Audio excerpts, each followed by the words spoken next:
괜찮나요? 고마워요. 현수 최고. 여러분 반가워요. 영어 공부 열심히 하세요. 예, 그리고 의외로 그거 화학 시험에서 이게 영어로 그 뭐냐면 시험이 나올 수는 있는데 크게 걱정할 필요는 없어요. 왜냐하면 만약에 문학 작품을 영어로 읽는다 그러면 되게 어려운 일이잖아요. 근데 자연과학은 항상 뭐가 같이 나오냐면 숫자하고 그림이 나오기 때문에 그 숫자하고 그림 위주로 내용을 파악하면 그거 문제 자체를 푸는 데는 크게 어려움이 없을 거예요. 알겠죠? 네, 다만 그 한 고등학생 수준의 영어는 해야죠. 뭐 주어, 목적어 뭐 이 정도 뭐 수로부 이 정도는 해야 됩니다. 알겠죠? 네, 그래서 영어를 그거 놓으시면 안 돼요. 알겠죠? 그거 내가 항상 학생들한테 해드리는 말은 그 수학하고 과학은 성적을 바꾸거든요. 성적을 바꿔주는데 영어는 인생을 바꿔요. 예, 그래서 지금은 여러분들이 수학 과학이 중요하다고 생각할 거 아니에요. 뭐 중요하죠. 중요한데 나중에 성인이 되거나 대학생이 되면요, 수학하고 과학은 하나도 안 중요해요. 전혀 안 중요해요. 그쪽 전공을 해도 별로 안 중요해요. 여러분 인생에서 진짜 중요한 건 영어예요. 근데 이제 지금은 영어 시수가 크진 않잖아요. 그리고 입시에도 뭐 그렇게 크리티컬 하진 않고. 그래서 소홀히 할 수는 있는데 이렇게 그러시면 안 돼요. 그렇죠? 그래서 항상 영어도 꾸준히 해서 중간 정도는 항상 할 수 있게 하셔야 됩니다. 영어 포기하면 안 돼요. 그렇죠? 영어가 진짜 발목 잡습니다. 진짜로. 그러니까 인생에서 큰 걸림돌이 돼요. 내가 이 얘기를 왜 하겠어요? 내가 그 걸림돌에 걸려가서 그렇다고요. 무슨 말인지 알겠어요? 예? 그러니까 내가 그 걸림돌에 걸려가서 그러니까 그거 이제 유학 갈 때 면접을 하는데 전화로 면접을 한 적이 있거든요. 전화로.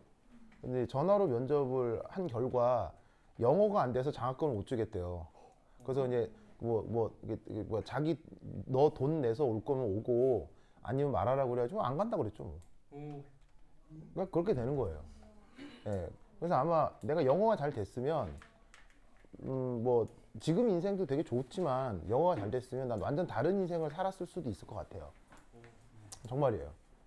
예. 그러니까 영어는 뭘 바꾼다고요? 인생을 바꿔요. 그러니까 영어 놓으시면 안 돼요. 알겠죠? 예, 영어 진짜 중요합니다. 아니요, 언제든 하면 돼요. 언제든 다시 하면 돼요. 그게 이제 뭐 여러분들이 뭐 예를 들면 뭐 영문학과다 이런 분들이 만약에 그럼 영어 잘하는 건 특별한 메리트에 당연한 거예요. 당연한 거죠. 뭐 영문학과가 아니더라도 뭐 예를 들면 여러분들이 이렇게 문과 쪽이다. 자, 문과 쪽인데 영어를 잘한다. 예를 들면 뭐 외교학이다. 뭐 정치 외교학이다. 이런 게 전공이다. 그런데 영어를 잘한다. 이건 메리트에 당연한 거예요. 디폴트죠. 당연히 해야죠. 무슨 말인지 알겠어요?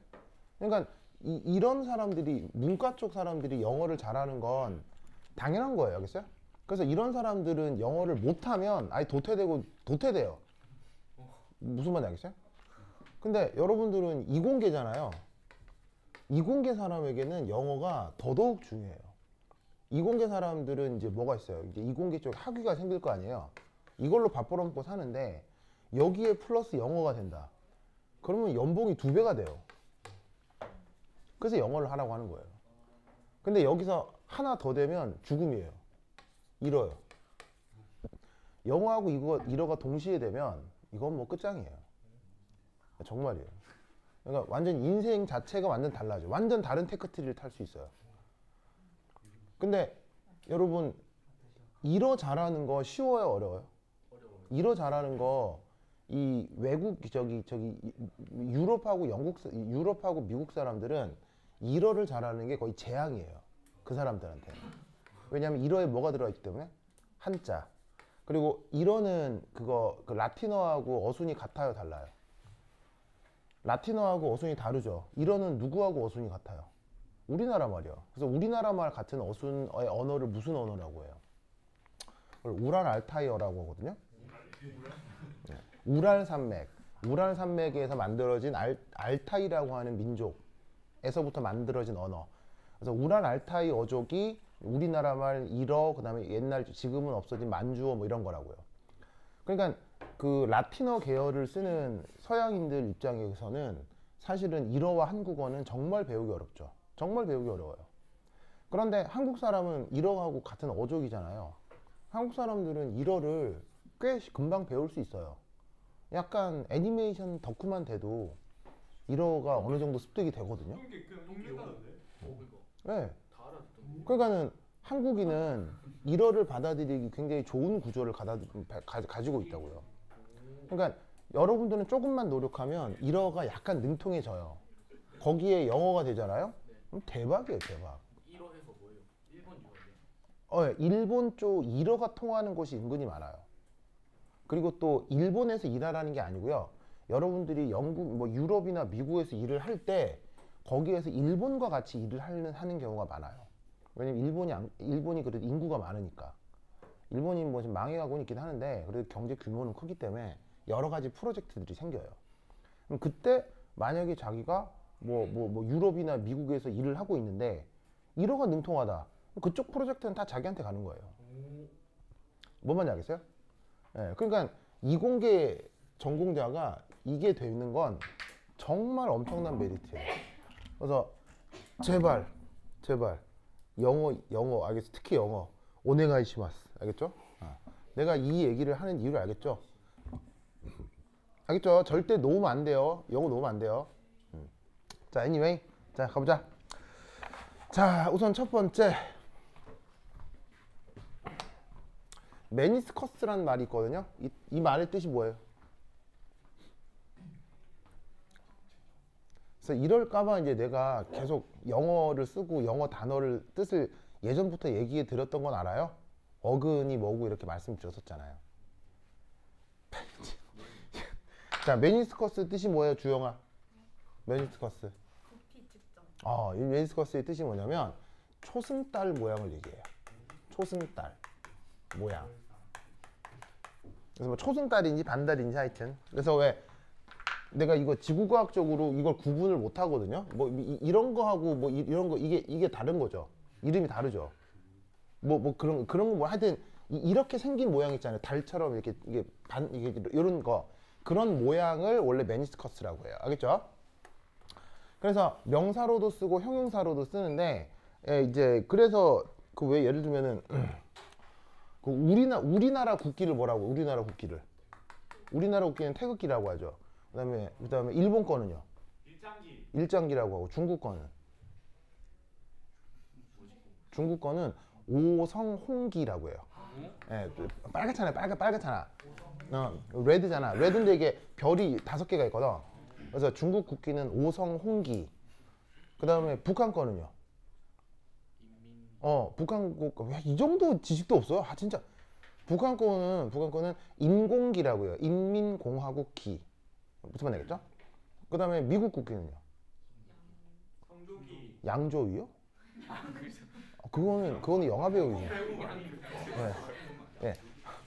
미국 거는 성조기. 그다음에 영국 거는요?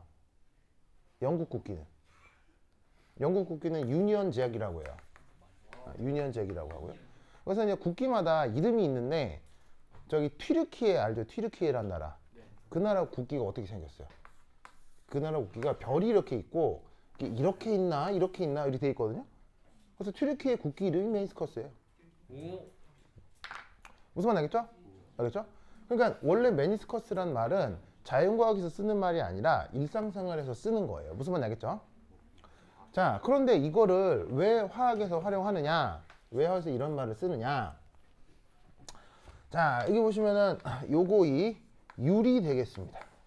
유리. 자, 화학 실험에서 유리 써요, 안 써요? 많이 써요. 많이 쓰죠. 그래서 화학 실험에서 사용하는 유리에 뭐를 담아둔 거냐면 무르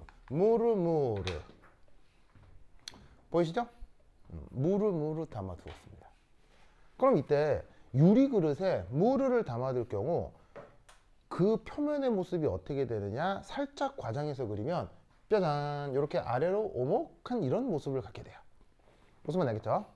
그래서 아래로 오목해지는 이런 모습에 이 곡률이 그 반달인지 초승달인지 그거랑 비슷하다라고 해서 붙은 이름이 메니스커스예요. 알겠죠? 그래서 이제 물에다가 이런 액체를 담아두었을 때 표면이 왜곡되는 현상. 알겠죠? 이런 걸 전문 용어로 메니스커스. 알겠죠? 나인 씨 알겠어요? 그래. 그 다음에 그거 저기 누구냐? 우리 채린 씨 알겠어요? 네. 그렇지. 자, 그러면 왜 이렇게 오목해지는 모습이 생기느냐? 여러분, 유리라고 하면 주 성분이 뭐예요? 유리의 주 성분. 자, 유리 일상생활에서 써야 안 써요? 엄청나죠? 그리고 유리의 주 성분이 되는 물질이 우리 지구에 많아요? 별로 없어요? 어마어마합니다. 유리 뭐로 만들죠? 네, 모래로 만들거든요. 그래서 방금 지원이가 맞아요. 모래를 굽습니다. 모래에다가 몇몇 촉매성 물질을 넣고 열을 가합니다. 그럼 지르르 녹으면서 그 반짝반짝한 유리가 돼요. 예, 맞습니다. 근데 이제 그 테크닉이 알려진 게 한 13, 14세기 되거든요. 근데 13, 14세기 때 그 유리를 만드는 기술을 알고 있었던 나라가 전 세계 몇 나라가 없어요. 그 중에 하나가 베네치아거든요. 베네치아.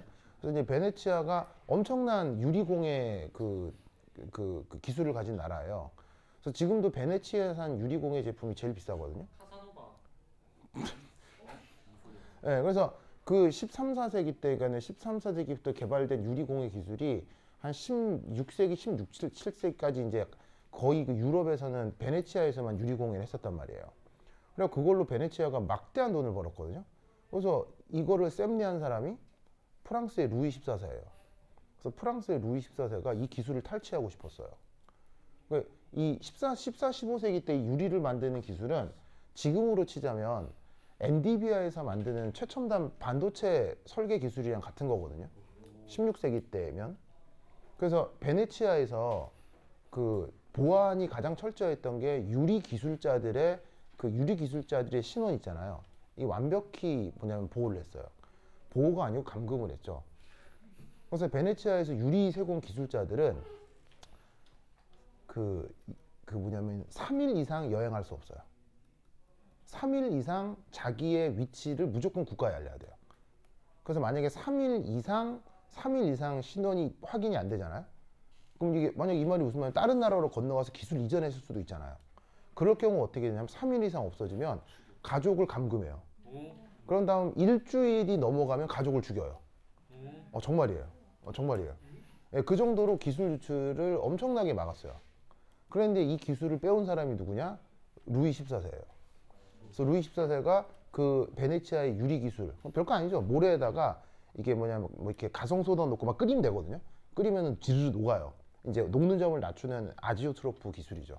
그럼 이제 유리가 나오는데 그거 알아내려고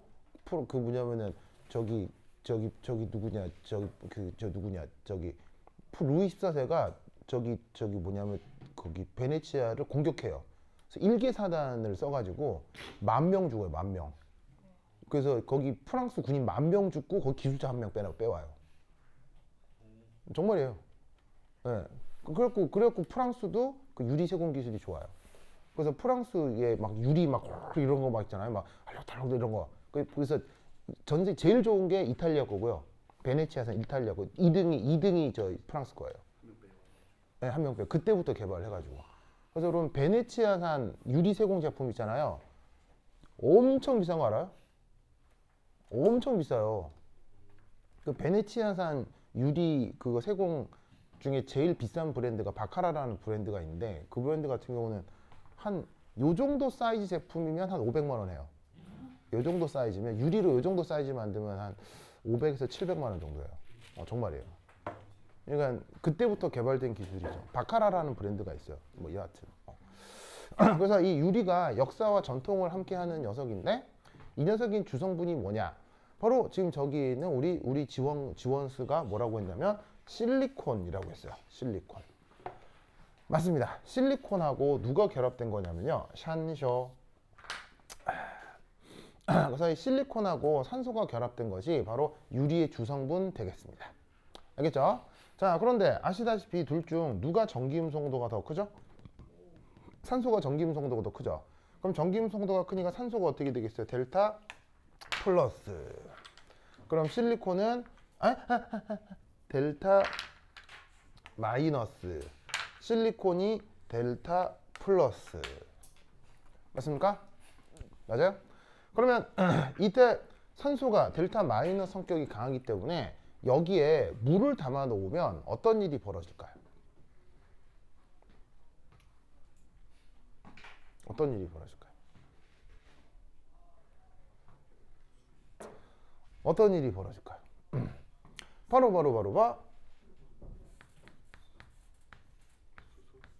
짜잔. 이게 뭡니까? 이게 바로 무르의 구조잖아요. 무르. 무르가 얘랑 뭘 할 수 있다? 수소결합. 을 할 수 있습니다. 수소결합은 약한 인력입니까? 강한 인력입니까? 아주 강한 인력이죠. 그래서 우리 저번 학기 때 크로마토그래피 시험 쳤던 거 기억나오? 크로마토그래피? 크로마토그래피 하면서 뭐 넘버 오브 플레이트 뭐 이런 거 막 계산했던 거 기억나죠? 그때 그 크로마토그래피 할 때 그 컬럼이라고 하는 이런 유리관에다가 뭐 채우죠. 채운 다음에 용매를 쭉 부어가지고 이렇게 쭉 이렇게 분해를 시켰었잖아요. 기억나요? 크로마토그래피라는 건 들어봤어요? 아, 기억나요? 네. 크로마토그래피? 반 딘터식. 그렇죠. 반 딤터식도 있었고 어? 노벨상도 2개나 나왔고. 이론도 함수. 네. 그래서 그 크로마토그래피 관련해서는 노벨상이 2개나 나왔기 때문에 엄청난 주제예요. 크로마토그래피는. 알겠죠? 그래서 크로마토그래피를 할 때 이런 컬럼이라고 하는 유리로 되어 있는 이런 관이 있어요. 굵기는 한 요 정도 되고 높이는 한 요 정도 돼요. 알겠죠? 거기다가 뭐를 막 채워요. 채운 다음에 거기다가 그 분리할 혼합물을 넣고 위에다가 유기용매를 꿀꿀꿀 부으면 어떤 놈은 빠르게 어떤 놈은 느리게. 무슨 말인지 알겠어요? 그래서 처음에는 같이 있었다가 누군 빨리 빠져나오고 누군 늦게 빠져나오고 해서 분리를 시키는 테크닉. 이걸 뭐라고 해요? 이걸 크로마토그래피라고 하잖아요. 고정상, 이동상. 아, 그래. 기억 안 나요? 아니 왜 나만 외계어를 얘기하는 것 같아 꼭? 강빈아 기억나요? 그렇지. 재훈아 기억나요? 그렇죠. 근데 여러분 자꾸 얼굴이 어둡죠? 예, 그래서 요런 관에다가 진짜 이 사람들 진짜 에다가 여기다가 뭐 이렇게 막 채워요. 이렇게 싹 채우고 자 여기다가 예를 들어서 A, B 이거 혼합물을 채우는 거죠. 그런 다음 요 위에다가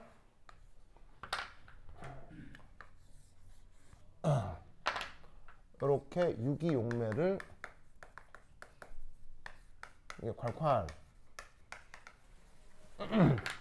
부으면 누군가는 좀 빨리 빠져나오고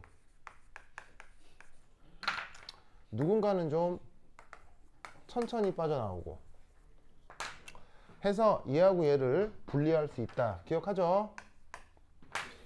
그럼 이때 보통 뭐 반대로 하는 경우도 있지만 보통은 유기용매가 무극성에 가까워요. 그래서 빨리 빠져나온 애는 용매랑 성격이 비슷하기 때문에 용매에 쓸려서 빨리빨리 빠져나오는 거예요. 그래서 상대적으로 느린 놈과 빠른 놈을 비교하면 빠른 놈은 용매랑 가깝기 때문에 얘가 상대적으로 무극성 물질인 거고, 그 다음에 여기 있는 A는 무극성이 아닌 극성 물질이다. 이렇게 생각해 주면 된다고요. 무슨 말인지 알겠어요? 이때 여기 뭐 채운다고 했죠. 이 채워 놓은 걸 뭐라고 부른다고 했어요? 실리카겔이라고 한다고 했죠? 실리카겔 기억나요? 실리카겔 다른 말로 뭐예요? 실리카겔 뭐냐면 뭐냐면 김 안에 들어있는 먹지 마시오. 그게 실리카 겔이에요. 방부제 아, 그건 흡습제, 방부제가 아니고요. 밴드 흡습제. 밴드 이런 실리카 겔이라는 밴드가 있다고요? 아닌가? 아, 진짜로요? 어디에 나온 밴드? 아, 진짜로요? 거기 전공자 중에 화학 전공자가 있나 보네요. 거기 밴드 mem버 중에 화학 전공자가 있나 보네요. 그래서 실리카겔 이렇게 봉지김 툭 뜯으면 거기 먹지 마시오 막 이렇게 조그맣게 있잖아요. 그게 뭐냐면 흡습제, 방부제가 아니고요. 수분을 흡수하는 거예요. 무슨 말인지 알겠죠? 그래서 그 흡습제 걔를 이게 그 실리카겔 한번 뜯어봤어요? 아니요. 상관없어요. 뜯으면 그 안에 조그맣게 오글오글오글한 동글동글동글한 알맹이들이 들어있거든요. 색깔은 약간 흰색 아니면 반투명. 걔네들이 뭐냐면 바로 유리예요, 유리. 실리카겔이 다른 말이 아니고 그냥 유리가루예요, 유리가루. 그냥 유리예요, 유리. 유리를 뭐라고? 물에 넣으면 막 팍팍팍팍 하는. 이제 수분을 흡수하기 때문에 그런 거죠. 수분을 흡수하면서 안에 이제 부피가 변하니까 약간 이게 그 물리력을 받아서 깨질 수 있는 거예요. 그래서 수분을 잘 흡수할 수 있도록 유리에 안 보이게 구멍을 빵빵빵빵 뚫어 놓은 걸 실리카겔이라고 하는 거예요. 그래서 실리카겔이 유리야, 그냥 유리. 알겠어요? 그래서 그 유리 있잖아요. 유리 혹은 실리카겔을 사포 있죠, 사포 같은 것에다가 막 곱게 갈아요. 그게 실리카겔이에요. 그래서 여기 채우는 게 뭐냐면 아주 단순화해서 얘기하면 유리가루예요, 유리가루예요. 그럼 왜 여기 유리가루를 채우느냐?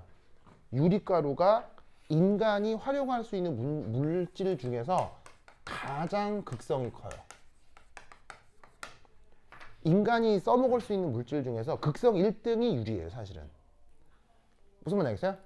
왜냐? 실리콘하고 산소 사이에 전기음성도 차이가 크게 나기 때문이에요. 그래서 이 사이가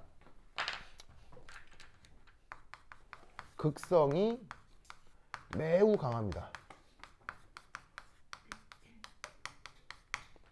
극성이 굉장히 강합니다. 산소 전기음성도 얼마죠? 산소 전기음성도.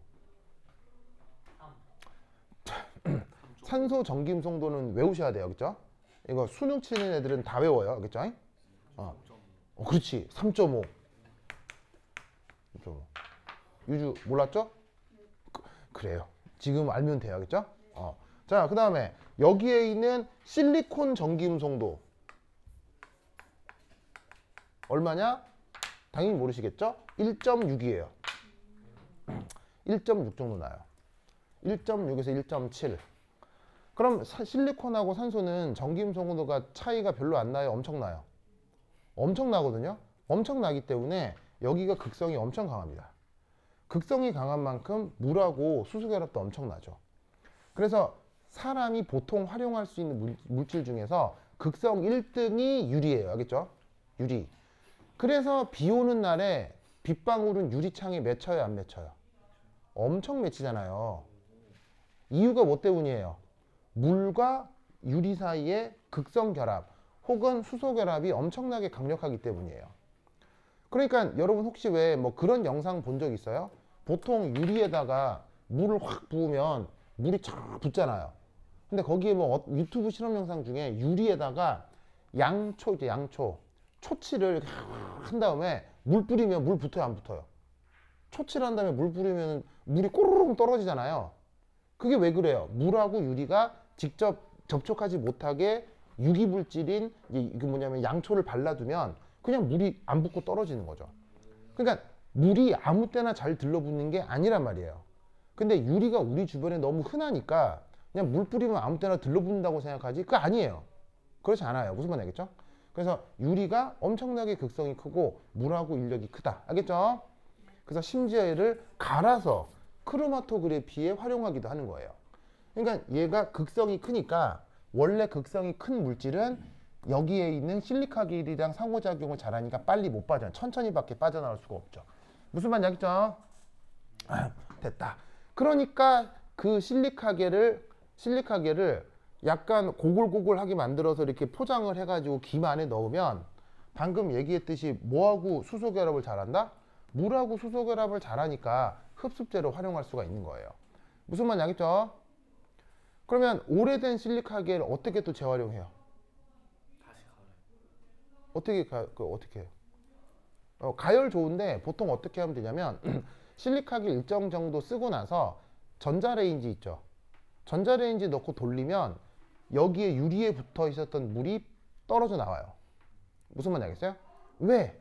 전자레인지는 뭘 공급해 주니까요? 그렇지. 전자레인지의 이름이 마이크로웨이브잖아요. 마이크로웨이브를 이렇게 쪼이면 물 분자가 어떻게 되죠? 무슨 운동이에요? 진동 아니고요. 회전합니다. 그러면 이런 식으로 수소결합하고 있는데 물 분자가 뽀로롱 돌아버리면 이 수소결합 하겠어요? 못 하겠어요? 못하고 운동 에너지 없고 이게 떨어져 나오는 거예요. 그래서 보통 충분히 흡습이 된 실리카겔을 재활용할 때는 어디 넣는다고요?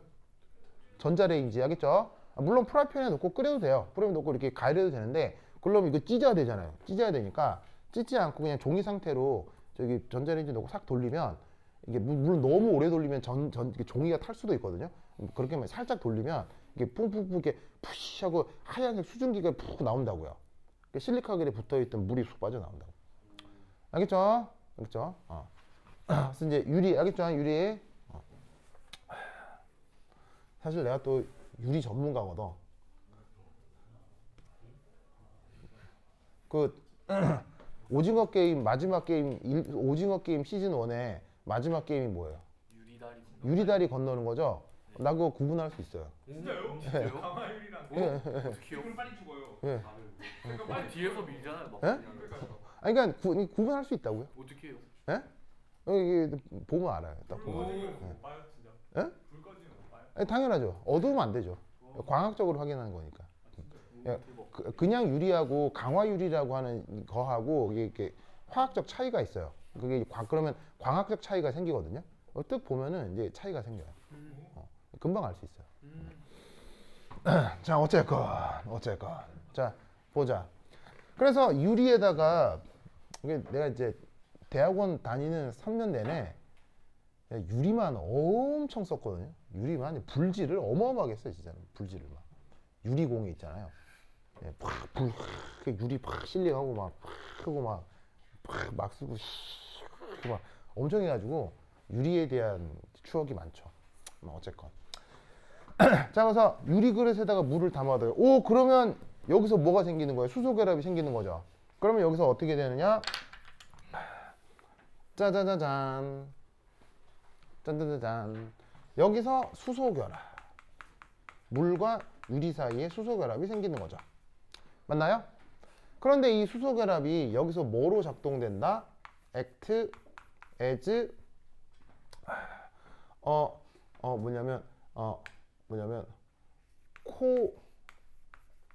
coherent force. coherent force. 아니야. 다른 어디티브 폴스. 어디티브 철저히 맞아. 어디티브 폴스. 어디야? D 하나 더 있다. 어디티브 폴스. 자, 어더티브 폴스 우리말 번역? 부착력. 부착력. 부착력. 부착력? 적었어. 진짜. 코히어랑. 저 사전 찾아봐요. 코히어는 응집력. 코발렌트 폴스. 저 철자가 좀.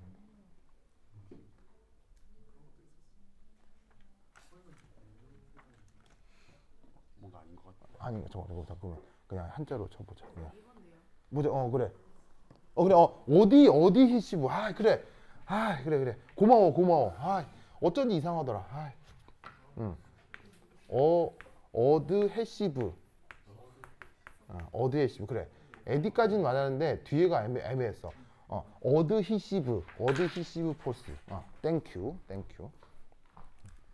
이것도 안 쓰니까 가물가물하네.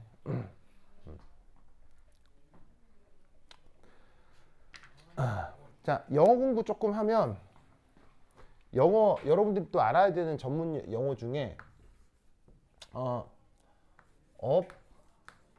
absorption이라는 말이 있고요. adsorption이라는 말이 있어요. 죽이죠? 위에 거는 absorption, 밑에 건 adsorption. 알겠죠? 네. 그래서 이게 발음하기도 조금 애매한데 어떻게 번역을 하냐면 위에 거는 흡수, 아래쪽은 흡착. 그럼 이제 뜻은 뭐냐면 한자말도 조금 애매하죠, 그렇죠? 차이를 애매하게 뭐 모를 수 있는데 흡수는 내부로 들어가는 걸 얘기해요. adsorption은 표면에 착, 표면에 착 달라붙는 걸 adsorption이라고 해요. 무슨 말 알겠죠? 알겠죠? 그래서 화학에서 많은 물질들이 혹은 빛에너지가 예를 들면은 그 뭐냐면 빛에너지가 예를 들면 물질 내부로 흡수가 돼 가지고 예를 들면은 스펙트럼이 나타난다. 그럴 경우 우리가 흡수 스펙트럼이란 말 쓰죠. 왜 흡수 스펙트럼, 방출 스펙트럼 이런 말 쓰죠. 그 흡수 스펙트럼 할 때 그 흡수가 absorption이에요. 무슨 말인지 알겠죠? 그러면 adsorption은 뭐냐면 뭔가가 표면에 달라붙는 걸 얘기하는 건데 이 adsorption의 흡착 이거를 여기서 부착 이렇게 쓰는 거예요. 그래서 여기에 있는 ad라고 하는 어근 있죠. 그 어근을 그대로 쓰는 형용사가 adhesive예요. 아시겠죠? 네, 그래서 표면에 들러붙는 힘이란 뜻으로 그걸 형용사로 쓰면 adhesive가 되는 거죠. 알겠죠? 그래서 그걸 우리말로 부착력이다 이렇게 번역을 하는 거예요. 그래서 여기서 수소결합이 바로 물과 유리 사이에 그 뭐냐면 수소결합이 부착력으로 작동을 해서 이쪽으로 인력이 나타난다는 얘기죠. 됐습니까? 자, 이때 사실은 이 수소결합이 어느 쪽으로도 나타날 수 있냐면 반대쪽으로도 나타날 수 있겠죠. 반대쪽. 이 반대쪽은 뭐냐면 요거는 물 분자 간 수소결합이겠죠.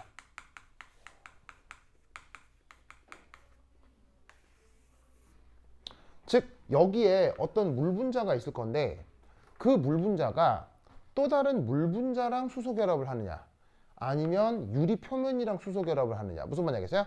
그 기로에 서 있을 거란 말이죠. 그래서 어떤 물 분자가 유리 표면에 인력이 가해지면 그건 adhesive force로 작동을 하는 수소결합인 거고 물 분자가 또 다른 물 분자와 수소결합을 하면 이건 뭐가 되느냐? 응집력이에요. 응집력. 자, 응집력은 코히어시브 좀 찾아봐요. 응집력. 근데 영어 못한다고 그랬잖아요. 못하는데 이게 쓰는 단어는 잘 아는데 코히시브 맞죠? 코히시브. 응집력. 그렇지. 응집력.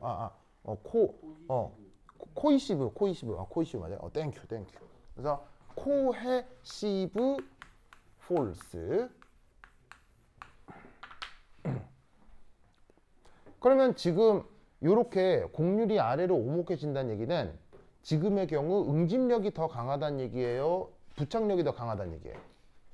지금의 경우 부착력적 더 강하기 때문에 이렇게 아래로 오목한 모습이 나타난다는 얘기죠. 그러면 이 경우 이 힘하고 이 힘은 서로 약간 상쇄되겠죠. 맞나요? 그럼 서로 약간 상쇄가 돼서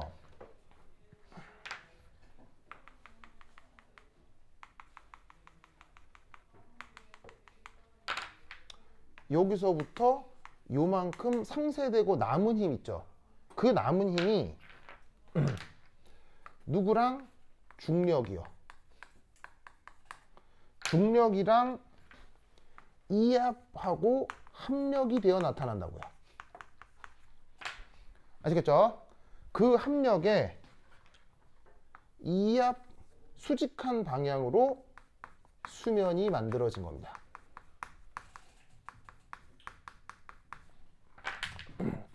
이해하셨어요?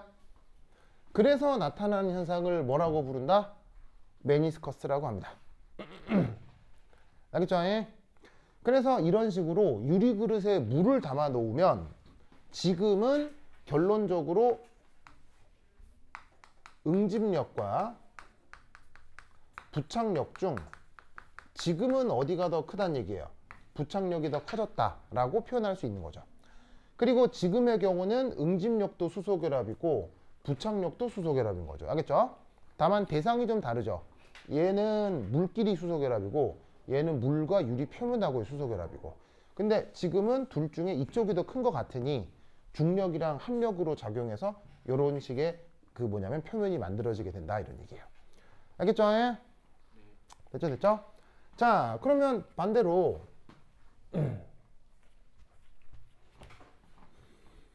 두 번째 이런 거 본 적 있죠?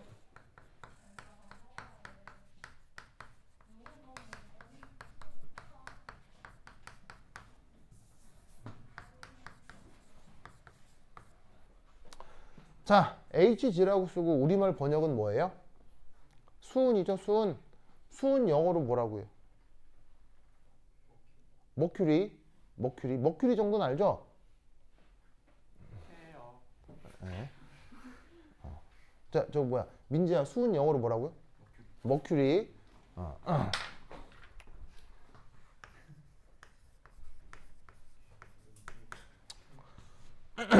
머큐리를 행성 이름으로 쓰면 뭐예요? 수성이잖아요. 수성. 알겠죠? 자, 그럼 얘를 또 유리 그릇에 액체 수온을 담아 보아요.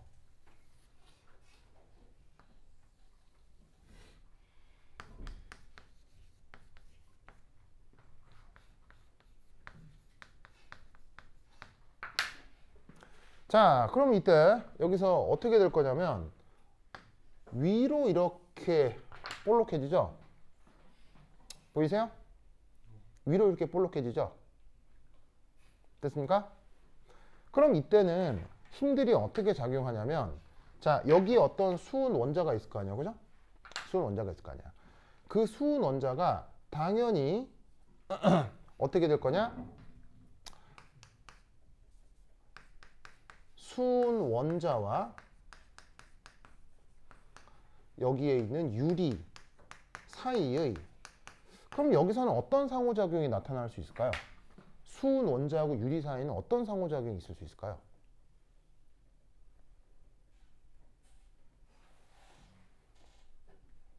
예를 들면 이온결합, 공유결합, 아니면 수소결합 이런 게 있을 수 있을까요?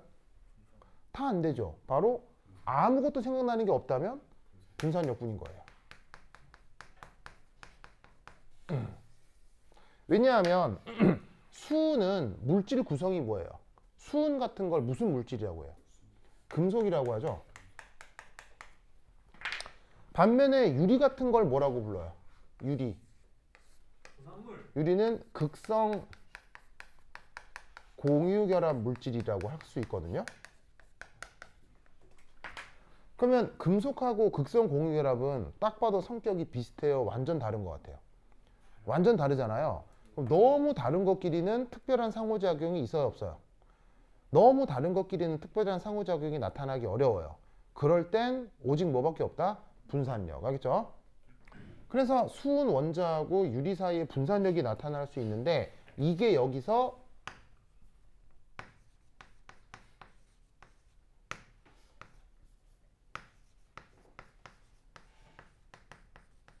부착력으로 작동을 하는 거죠. 그런데 어떤 수은 원자는 이런 식의 힘이 작용할 수 있어요. 그럼 이런 힘은 뭐냐면 이건 바로 수은 원자 간 금속 결합이겠죠. 수은 원자가 금속이라는 건 알겠죠? 무슨 말씀인지 아시겠어요?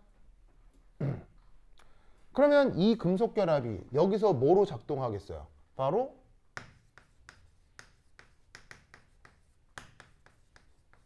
부착력으로 작동할 거 아니에요. 아니, 응집력으로 작동할 거 아니에요. 그런데 지금은 딱 봐도 둘 중에 누가 더 세다는 얘기예요. 지금은 누가 더 세다는 얘기예요. 응집력 쪽이 더 세다는 얘기예요. 아시겠어요? 그래서 웬만한 분산력은 굉장히 작은 힘이니까 금속 결합은 화학 결합이므로 엄청나게 훨씬 더 세겠죠.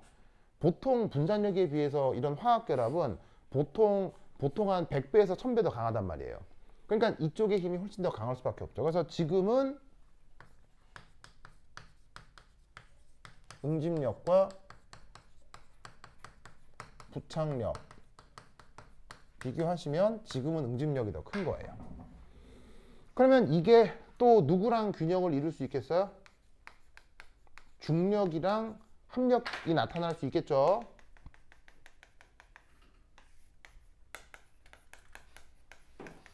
그래서 그 합력에 수직하게 역시나 표면이 형성됩니다. 그래서 수은을 담아두게 되면 위로 볼록 이런 일이 벌어지죠. 아시겠죠? 예? 됐죠? 그래서 유리 그릇에다가 물을 넣으면 아래로 오목, 수은을 넣으면 위로 볼록. 이걸 이렇게 설명할 수 있는데 어쨌건 이런 식으로 오목, 볼록 모두 다 곡률이 초승달을 닮아서 이런 현상을 뭐라고 부른다? 매니수커수. 알겠죠? 예? 알겠죠? 자, 쓰시오. 쓰시오.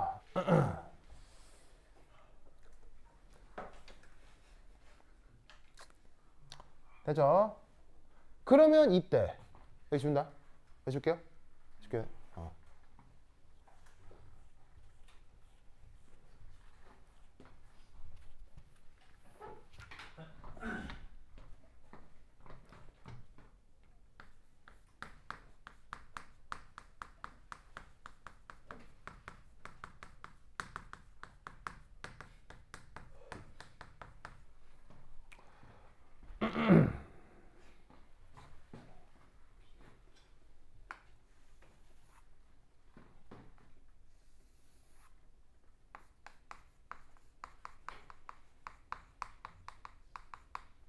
뭐 유리 그릇에 사실 수은 담을 일이 많아요? 물 담을 일이 많아요? 보통 물 담을 일이 많죠, 그렇죠? 그래서 이제 이게 수용액, 어떤 이제 물을 여기 담아뒀다고 치자. 그럼 유리 그릇에 물 담아두게 되면 눈금이 어떤 식으로 생긴다고요? 요렇게 표면 요렇게.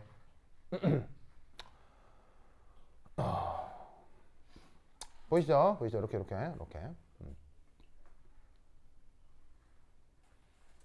그럼 여기 눈금이 말이에요. 이 눈금이 만약에 여기가 16, 여기가 17, 여기가 18, 여기는 15 밀리리터 이렇게 눈금이 그려져 있다. 뭐 이럴 수 있잖아요. 그죠? 맞아요? 그럼 이때 여기 채워놓은 수용액에 부피를 어떻게 표현해야 되느냐라는 거죠. 무슨 말 알겠어요?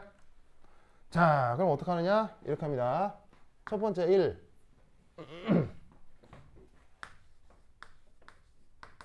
메니스커스의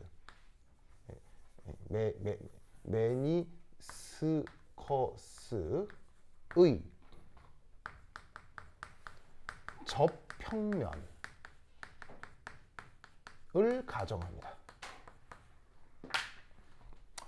메니스커스의 접평면이라니? 자, 메니스커스가 이렇게 있으면 접평면이라는 건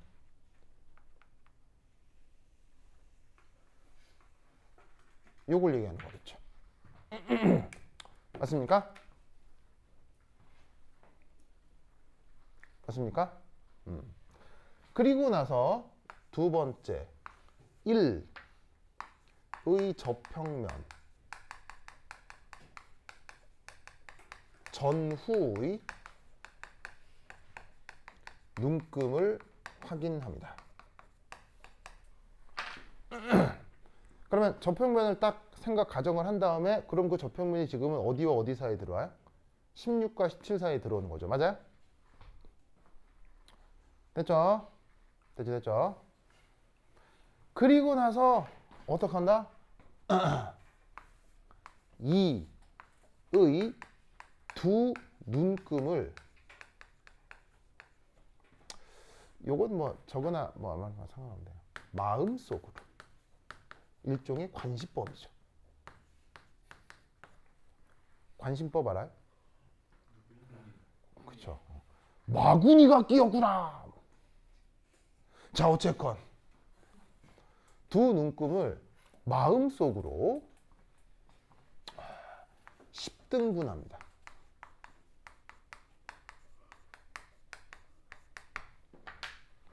마음속으로 10등분합니다. 무슨 말이냐면 지금 이 그릇은 눈금이 15, 16, 17, 18 무슨 말인지 알겠어요? 15, 16, 17 이거밖에 안 그려져 있어요. 그러면 그때 16과 17 사이에 눈금이 여기 측정을 해야 될 접평면이 들어온다면 16과 17 사이를 내 마음속으로 열등분을 하는 거예요. 내 마음속으로. 그래서 눈을 딱 보고 얘가 대략 하나, 둘, 셋, 넷, 다섯, 여섯, 일곱, 여덟, 아홉, 열 이게 마음속으로 열등분을 하는 거야. 무슨 말인지 알겠죠? 알겠죠? 그리고 나서 4. 그 접평면이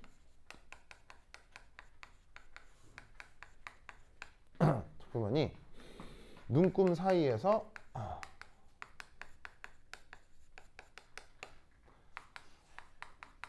몇 등분에 해당하는지 짐작하는 겁니다.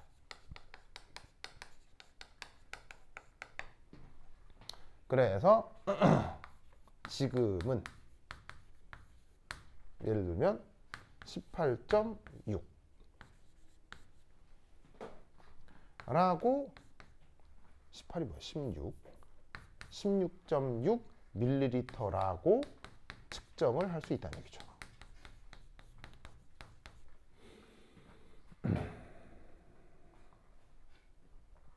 알겠죠? 5라고 하죠. 그러면 이때 6 마지막 자리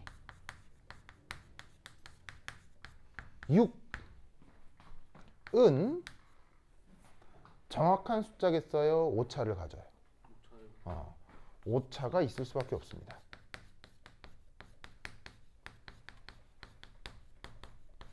이미 어디서 오차가 발생해요? 여기서 발생하는 거죠.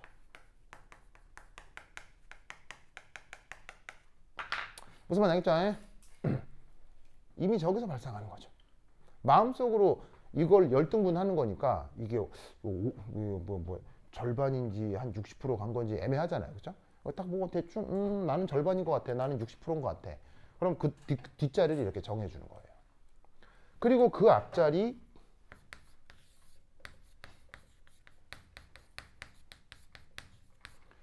1, 6은 오차가 있어요? 정확한 숫자예요? 정확한 숫자죠.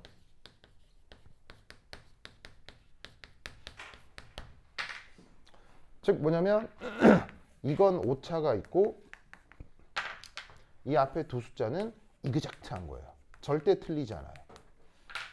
눈을 가진 인간이라면 16까지는 똑같이 읽을 테니까요.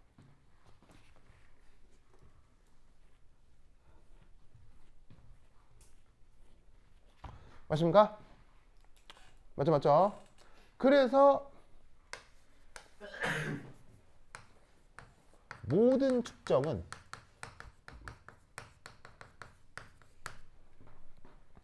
제시된 눈금의 10분의 1 단위까지 측정하는 겁니다. 무슨 말씀인지 아시겠어요? 자, 뭔 말이냐면 얘는 제시된 눈금의 최소 단위가 1ml죠. 15에서 16, 1이잖아요. 16, 1이잖아. 111이잖아. 그러면 최소 눈금이 1이면 어디까지 측정을 해야 돼요? 1의 10분의 1 자리까지 측정이 돼야 되는 거예요. 무슨 말인지 알겠죠? 만약에 지금 15, 16, 17, 18 이렇게 눈금이 나와 있는데 내가 뭔가를 측정했는데 15, 16 이렇게 측정이 됐다. 제대로 된 측정이에요? 틀린 측정이에요? 틀린 측정이에요. 무슨 말인지 알겠어요? 눈금이 15, 16, 17, 18 이렇게 돼 있으면 내가 만약에 17 이렇게 측정했다. 무조건 틀린 측정이에요. 무슨 말인지 알겠죠? 그리고 15, 16, 17, 18인데 내가 측정을 16.85 틀린 측정이에요. 무슨 말인지 알겠죠? 그렇게 하는 게 아니에요. 모든 측정은 최소 눈금의 10분의 1까지 측정하는 거예요. 됐죠? 그러면 이런 식으로 가장 마지막 자리 만 오차를 포함하는 측정치를 뭐라고 그래? 이렇게 구해놓은 이 16.6 이런 숫자를 significant figure라고 하는 것입니다. 자, significant figure 직역하면 뭐예요? 상당한. 직역하면 중요한 figure는 숫자. 무슨 말 알겠어요? 직역하면 중요한 숫자. 이게 왜 중요한 숫자예요? 왜 중요해요? 바로 인간의 시간과 노력이 들어서 측정된 숫자이기 때문이에요. 뭐만 알겠어요? 이렇게 하려면 실험해야 될 거 아니에요. 실험하면 무조건 뭐가 필요해요? 인간의 노력과 시간과 돈이 필요하죠. 그래서 나온 숫자니까 중요한 숫자. 무슨 말 알겠어요? 직역하면 중요한 숫자예요. 이걸 한자말로 어떻게 번역한다? 이걸 유효 숫자라고 번역하는 거예요. 알겠죠? 그래서 유효 숫자가 어떻게 탄생하는 건지 알겠죠? 그러니까는 그래서 자연과학에 나와 있는 숫자들은 수학 시간에 다루는 숫자하고 성격이 같아요, 달라요? 자연과학에서 다루는 숫자는 수학 시간에 다루는 숫자하고 성격이 같아요, 달라요? 완전 다르죠? 수학 시간에 다루는 숫자는 전부 다 무슨 숫자예요?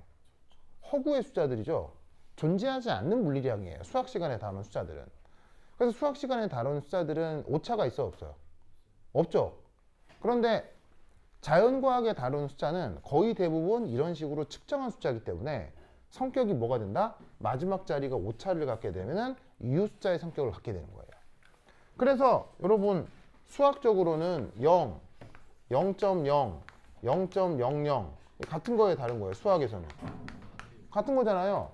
그냥 괜히 이렇게 쓰면 혼나잖아요. 무슨 말 알겠어요? 너 왜 그러냐 그러잖아요.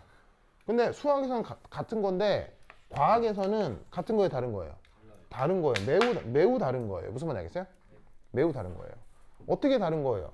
이건 정말 멍청하게 측정한 거고요. 네, 측정한 거.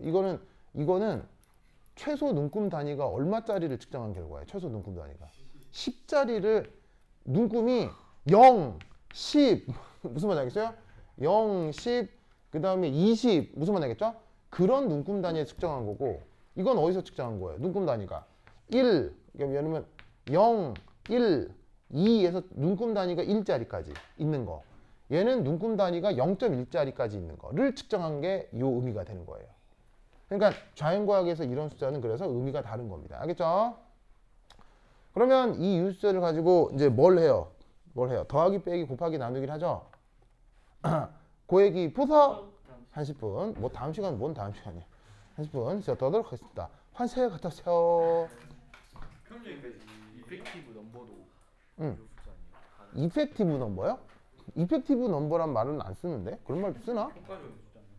네, 이펙티브는 그거죠. 유효핵전 할 때 쓰는 말이잖아요. 이펙티브 뉴클리어 차지. 유효숫자는 시그니피컨트 피겨. 이펙티브 피겨라고 쓴다고요? 어떻게 돼? 이거 이펙티브 넘버. 이펙티브 넘버라고 쓴다고요?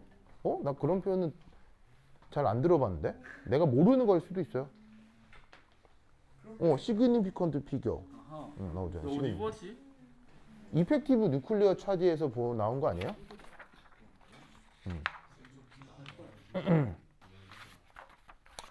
자, 보자.